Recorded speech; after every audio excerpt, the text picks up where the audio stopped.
Welcome to the deep dive. If you're tuning in, you, our listener, the learner, are probably looking to get up to speed quickly, but thoroughly on important topics without feeling overwhelmed.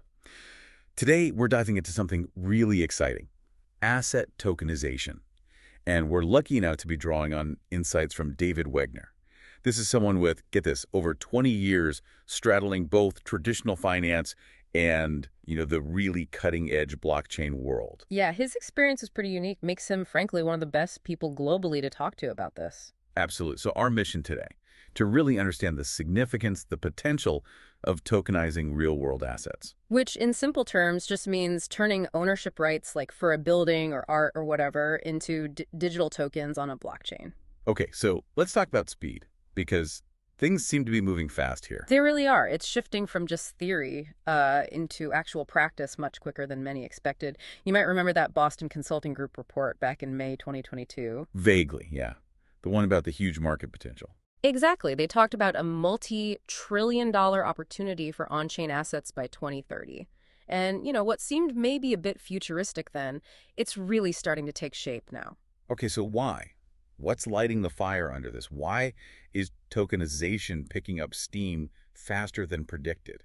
Well, if you look at traditional finance, a huge driver is just how stuck a lot of real-world assets are. Stuck how? Think about big things like commercial real estate, infrastructure projects, commodities, even private equity. Selling them. It's slow, expensive, complex. Right, lots of paperwork, lawyers, middlemen. Precisely. And they're not easily divisible. You can't just sell, 0.1% of a skyscraper easily. They're often locked away in these illiquid silos, representing trillions in value that isn't easily accessible or traded. Ah, okay.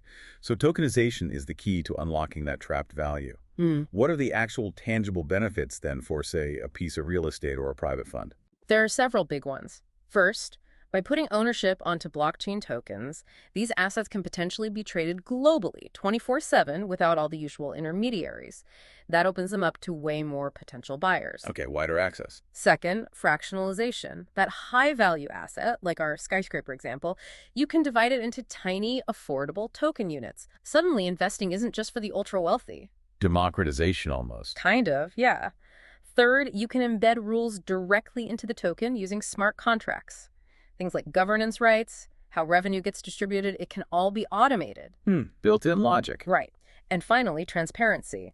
The blockchain ledger provides a real-time, verifiable, and basically tamper-proof record of ownership and transactions. Auditing becomes much simpler. That does paint a pretty compelling picture. Efficiency, access, transparency, and the market forecasts reflect this optimism. Oh, definitely. CoinDesk, for example, put out a projection. It's pretty staggering.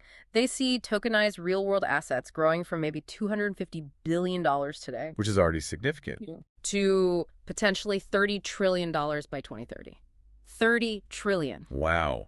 That's astronomical growth. What's the main catalyst they point to? A big piece of it is increasing regulatory clarity, especially, they note, developments in the U.S. When the rules become clearer, institutions feel much safer stepping in. It's interesting to contrast this with, say, the 2017 ICO boom. That felt very different. More Wild West. That's a perfect way to put it. 2017 was often, let's say, minimally structured. You had tokens flying around, sometimes with very little real value or legal rights attached. A lot of it was pure speculation based on hype. Right. White papers and promises. Exactly. Fast forward to now, maybe call it 2025 thinking, and it's a whole different ballgame. We're seeing regulated structures, often backed by actual assets, governments, big asset managers, traditional banks. They're actively involved now, working within established institutional standards. It's a much more mature, grounded approach. So given this maturity, what are the key priorities now? What are the builders and institutions focused on in this new wave? It really boils down to three main pillars, I'd say. First, compliance. Making sure everything fits within legal and regulatory frameworks is non-negotiable for serious players. Makes sense. Second, infrastructure. You need the right tech rails. Robust, secure platforms specifically designed for these complex, real-world assets, not just repurposed DeFi tools.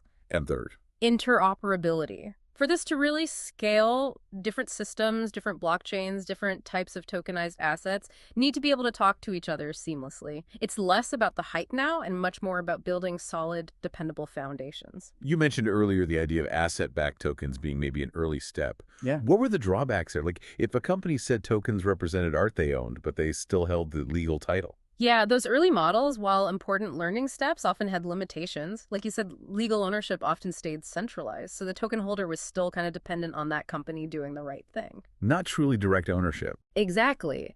Accessing the underlying value wasn't really autonomous or programmable in the way true tokenization promises, and the regulatory status was often murky, inconsistent. Was it a security, a commodity, something else? Okay, so learning from that, what's needed now to really unlock the full potential? What does the underlying tech need to look like? This is where the infrastructure conversation gets critical. We need protocols built with compliance baked in, maybe even legal logic embedded in the smart contracts themselves. Right? We need ways to structure things for direct ownership, cutting out unnecessary middlemen. We need flexible, modular token standards because tokenizing real estate is different from tokenizing a bond, you know? Sure. Different asset types, different rules. There's secure peer-to-peer trading logic and transparent auditing tools built right into the protocol layer. It's about building this really robust, reliable foundation. And, you know, companies like Squares are actively working on building exactly this kind of infrastructure. And the regulatory side is catching up to support this. It really is, and that's a huge piece of the puzzle. We're seeing much more clarity emerging.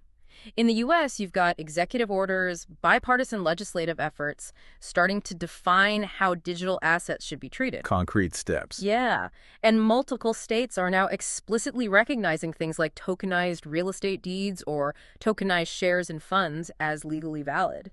Then you look internationally, Europe's MiCA framework providing comprehensive rules, places like the UAE setting up regulatory sandboxes to encourage innovation. So all this makes institutions feel more comfortable. Absolutely. It lowers the perceived risk dramatically. So now you see serious interest, even investment coming from family offices, big pension funds, sovereign wealth funds. They're not just dipping their toes anymore. They're looking at this as a strategic direction. It feels like this regulatory progress is also shifting the focus. Yeah. People aren't just talking about individual tokens anymore, but the protocols underneath them. That's a really sharp observation. As the market matures, you naturally start looking at the foundations. Like the internet needed TCP/IP, this new financial layer needs reliable tokenization protocols. Right. So investors, developers, institutions, they're asking tougher questions now about the protocols themselves. Can this platform actually support legally binding, globally tradable assets? Is its smart contract system flexible enough but still compliant? Can it handle massive scale? These are the make or break questions now. And is the infrastructure ready or being built? It's definitely being built. This is where a lot of the action is. It requires significant development.